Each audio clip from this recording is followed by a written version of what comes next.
Hi children, welcome back to my channel, Erich and Erin's Story Corner. I have another story for you guys. But before we start, I'm inviting you and your parents to like and subscribe to my channel and try to hit the bell button so that you can receive notifications on any new videos for any stories that I will be posting.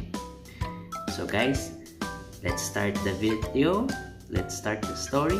I hope you like it. See you guys.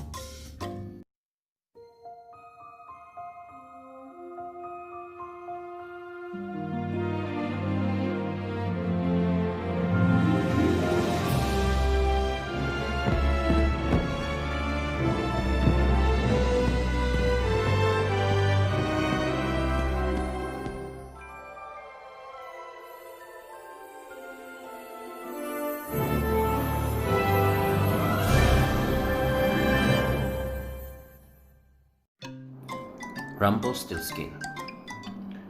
Once upon a time, there was a poor miller who lived with his beautiful daughter. One day, he had to go meet with the king to discuss his business. Afraid that the king would not take him seriously, the miller wished to make himself look more important. So he told the king, "I have a daughter who can spin straw into gold." The king was immediately interested and thought to himself, "If I had the miller's daughter here spinning straw into gold, I would be the richest king in the world." So the king ordered the miller to bring his daughter to the castle that very night. The king put the miller's daughter in a room filled with bales, piles, and stacks of straw. In the middle of the room was a single wooden chair and a spinning wheel. The king said, "You must spin all this straw into gold by dawn. If I come back in the morning and there is even a single piece of straw left that has not been turned into gold, you will be put to death." The miller's daughter wept bitterly, for she did not know how to spin the straw into gold. As she was weeping and wondering how she would save her life, a little, wrinkled, stooped, and ugly old man popped up from the floor. In a high, croaking voice, he asked the miller's daughter why she was crying. "I must spin all this straw into gold," she said, "or in the morning I will die. And it is impossible. I do not know how to spin straw into gold." And she fell to weeping anew. "What will you give me if I spin the straw into gold for you?" asked the ugly little man. "Oh, anything you want," answered the miller's daughter. "I want the necklace around your neck," said the ugly little man. So the miller's daughter quickly unfastened the necklace from around her neck and handed it over. The ugly little man hopped up onto the wooden chair and started spinning the straw into gold. By the time the sun broke over the horizon, there was not even a single piece of straw left on the floor. The king was so pleased to see all the gold that the next night he put the miller's daughter into an even bigger room full of even more straw. "You must spin all this straw into gold by dawn," he told her again. "If I come back in the morning and there is even a single piece of straw left that has not been turned into gold, you will be put to death." The miller's daughter was even more terrified, for she still did not know how to spin straw into gold.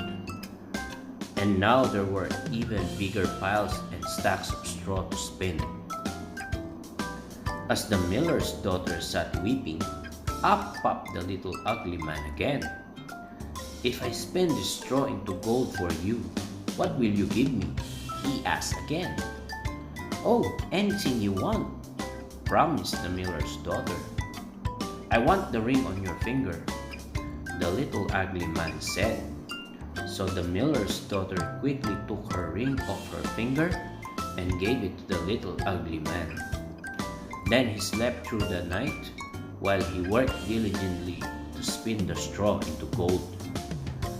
By the time the sun broke over the horizon, there was not even a single piece of straw left on the floor. The king was so pleased to see all the gold that he thought to himself, "I must have the miller's daughter here at the castle all the time. I will marry her and make her my queen. It will not matter that she is a miller's daughter, because she will make me the richest king in the world." So he began to make preparations for the wedding. The next night, the king put the miller's daughter into the biggest room yet, with the biggest piles of straw that she had ever seen. "If you can spin all this straw into gold by dawn, I will marry you tomorrow and make you my queen. If there is even a single piece of straw left on the floor by morning, though, you will be put to death." When the king left the room, the miller's daughter cried out, little man, please come help me again, for I am sure to be put to death this time if you do not come." Up popped the ugly little man, and he said, with a twinkle in his beady little eye, "I will spin the straw into gold for you, my future queen, if you will promise to pay my price." "You can have anything you want," said the miller's daughter. "I want you to swear on it," said the ugly little man. "I swear," said the miller's daughter. "Very well. When you are queen," said the ugly little man, "and when you bear your first child, that child will be mine. Swear it." The miller's daughter was afraid, but she was more afraid of dying in the morning. And besides, she did not really think she would ever become the queen. "I swear it," she promised. So the little ugly man spun all the straw into gold. By the time the sun broke over the horizon, there was not even a single piece of straw left on the floor. The king was as good as his word. The next day, he married the miller's daughter and made her his queen. For a year and a day, they lived happily together, and the queen bore the king a fine baby daughter. She had forgotten all about her promise to the ugly little man and spent her days in bliss until the night that the ugly little man popped up from the floor again. "My queen," said the ugly little man, "you have not made good on your promise. I have to come to claim what is mine." The queen trembled with fear, for she now remembered the oath she had sworn. Tears filled her eyes, and she began to weep, because she loved her infant daughter with all her heart and did not want to give her up. The ugly little man took pity on the queen and told her, "I will give you a chance to win your baby back from me. You have 3 nights to try and guess my name. If on the 3rd night you cannot guess my name correctly, the child will be mine forever." The next day, the queen sent the messengers to find out all the names in the palace. The messengers came back with pages and pages of names, from the most important courtiers and advisors to the lowliest scullery maids and grooms.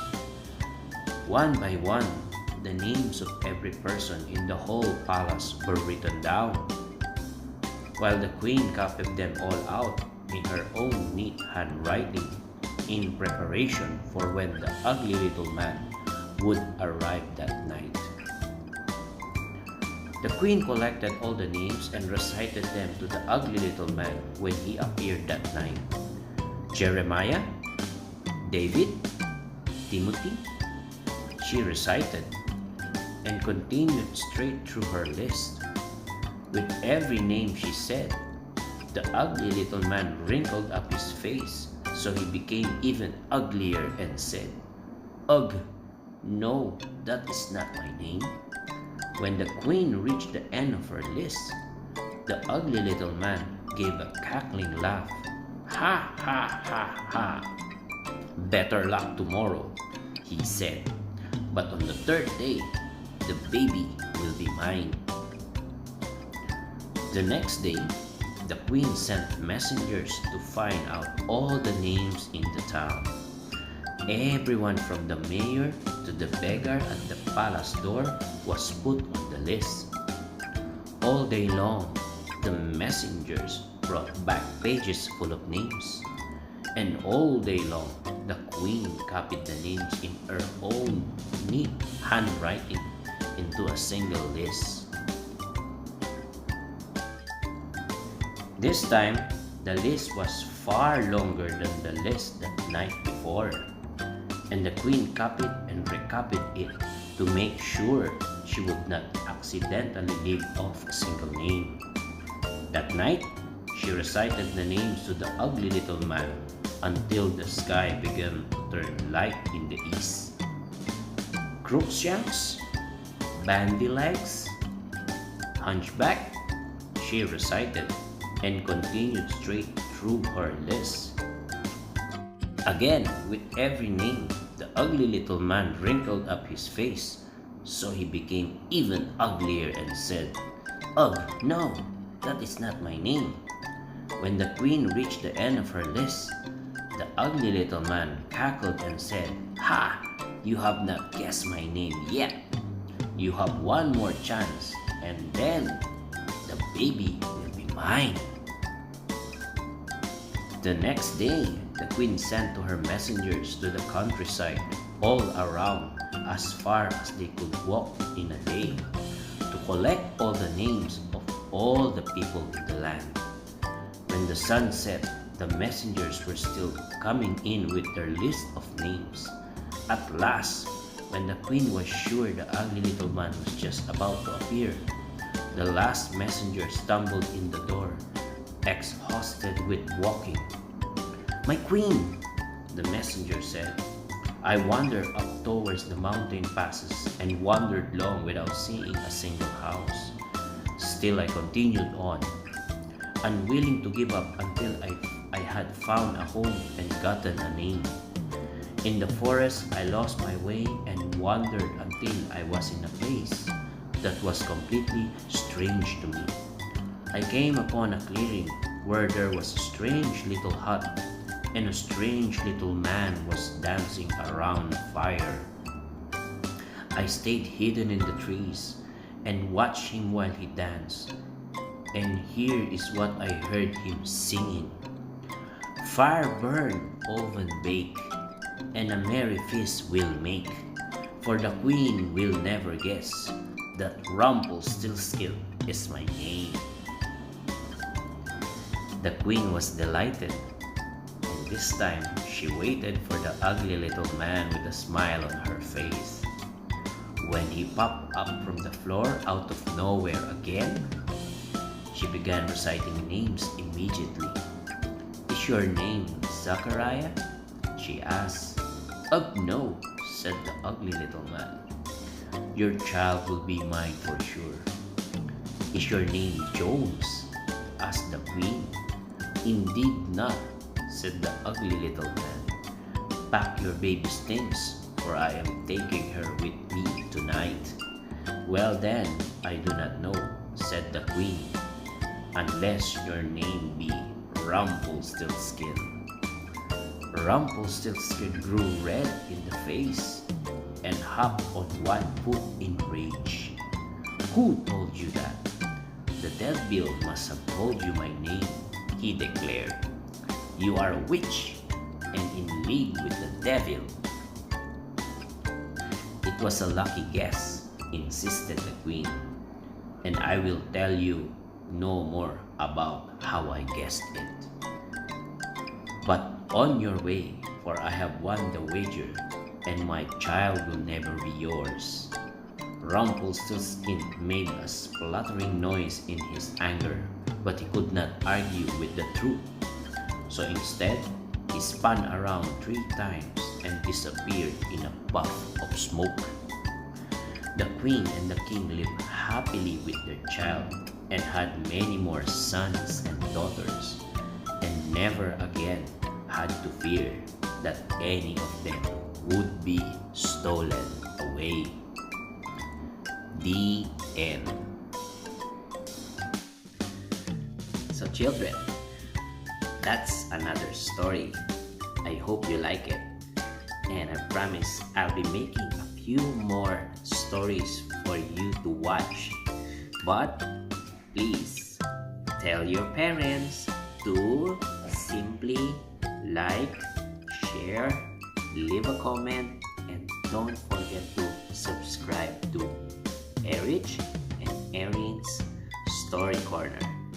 And by the way, if any of you guys have an upcoming birthday celebration, how about sending me a message, some of your pictures as well, and I will try to greet you on one of my videos. So children, till next time, bye.